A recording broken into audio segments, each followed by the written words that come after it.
গভীর দুঃখের সাথে শ্রদ্ধার সাথে স্মরণ করছি এই গাজীপুরের মাটিতে কিছুদিন আগে ছাত্রদল সন্ত্রাসী কর্তৃক আঘাতে নিহত করা হয়েছিল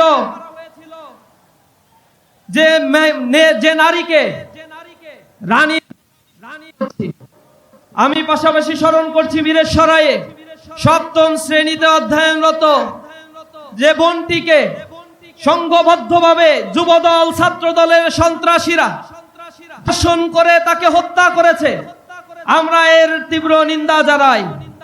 পাশাপাশি আমি তীব্র নিন্দা জানাই জুলাই পরবর্তী যে ৭৫ জন বোনকে নির্দয়ভাবে এই পশুরা গণধর্ষণ করেছে, এজন্য এদেরকে আমরা নিন্দা এবং তিরস্কার জানাই।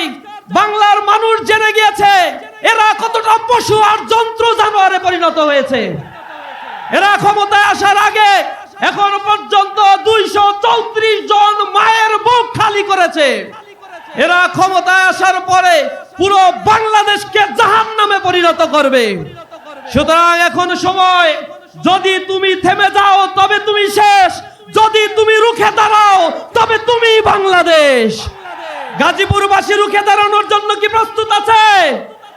এরা বাংলাদেশের শিক্ষাঙ্গনগুলোকে কলুষিত করার জন্য অস্ত্রের ঝনঝনানি চালিয়েছিল।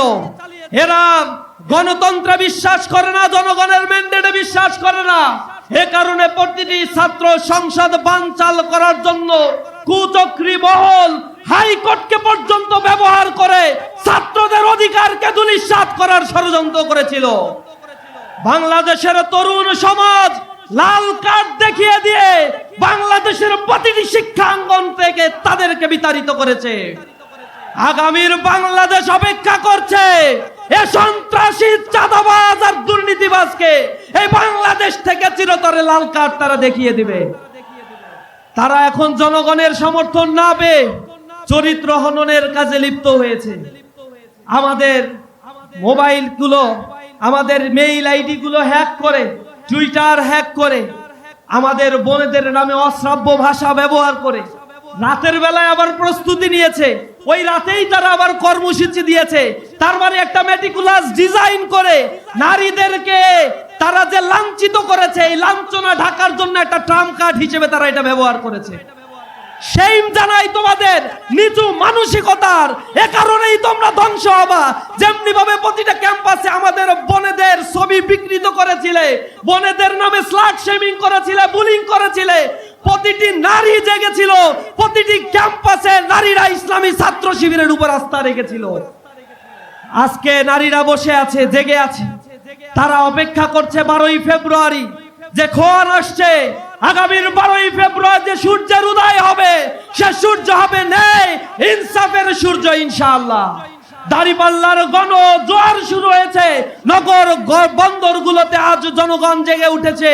ইনশাআল্লাহ চাঁদাবাজ আর দুর্নীতি মুক্ত বাংলাদেশ যদি করা সম্ভব হয়, এই বাংলাদেশের 6 কোটি মানুষ যে দারিদ্র সীমার নিচে বসবাস করে তাদের সকলের কর্মসংস্থানের ব্যবস্থা করা সম্ভব।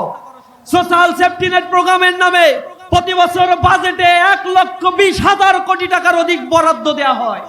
এই বরাদ্দের টাকা শুধুমাত্র দুর্নীতিগ্রস্ত আমলা আর যারা রাজনীতি করে অর্থ উপার্জনের জন্য, এই রাজনীতিবিদরা তাদের পকেটে পড়ে, জনগণের কোনো সেবা তারা করে না। জামাত ইসলামী ক্ষমতায় আসলে সোশ্যাল সেফটি নেট এই প্রোগ্রামের সকল টাকা জনগণের দোরগোড়ায় পৌঁছে যাবে ইনশাআল্লাহ। যদি দারিদ্র মুক্ত, ক্ষুধা মুক্ত, আত্মনির্ভরশীল বাংলাদেশ গড়তে চান, আগামীর 12 ফেব্রুয়ারি সকাল থেকে দাঁড়িয়ে থেকে সন্ধ্যা অবধি নিজের ভোট গুনে এ তরুণ প্রজন্ম তাদের ভোটাধিকার নিশ্চিত করবে ইনশাআল্লাহ। সকলকে সেই উদাত্ত আহ্বান জানিয়ে আমার কথা শেষ করছি। আসসালামু আলাইকুম ওয়া রাহমাতুল্লাহি ওয়া বারাকাতুহু। আসসালামু আলাইকুম ওয়া রাহমাতুল্লাহি ওয়া বারাকাতুহু। সংগ্রামী গাজীপুরবাসী, আজকের এই ঐতিহাসিক সমাবেশের সম্মানিত সভাপতি, কেন্দ্রীয় মজলিসে শুরার অন্যতম সদস্য, গাজীপুর মহানগরীর সংগ্রামী আমির অধ্যাপক মোহাম্মদ জামাল উদ্দিন, ইতিমধ্যেই আমাদের সাথে উপস্থিত হয়েছেন শহীদি কাফেলা বাংলাদেশ জামাত ইসলামীর সম্মানিত আমির ডাক্তার শফিকুর রহমান, জাতীয় নাগরিক পার্টি বাংলাদেশ খেলাফত মজলিস সহ 11 দলীয় জোটের শীর্ষ নেতৃবৃন্দ, উপস্থিত সংগ্রামী গাজীপুরবাসী, আমি শুধু জানতে চাই আগামী 12 তারিখ আমরা কি বিজয় নিয়ে ঘরে ফিরতে পারবো? পারবো কি না পারবো? আমি গাজীপুরের শহীদি জনপদ, গাজীপুরের মাটি খেকুদের জানিয়ে দাও, গাজীপুরের চাঁদাবাজদের জানিয়ে দাও, গাজীপুরের অন্ধকার জগতের রাজাদের জানিয়ে দাও, এ হওয়ার দিন আজ বদলাতে শুরু করেছে।